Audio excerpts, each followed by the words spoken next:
அடுத்து நான் அற்புதமாய் என்னை தாங்கிடும் நாதன் இயேசு என்னோடு இருப்பார். ஆனந்தமா இன்பக்கானாய் எங்கிடுவேன் தூய பிதாவின் முகம் தரிசிப்பேன்.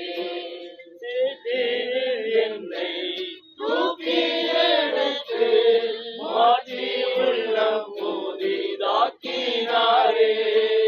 சிலுவையில் என்னை தூக்கி எடுத்து மாற்றி உள்ளம் புதிதாக்கினாரே.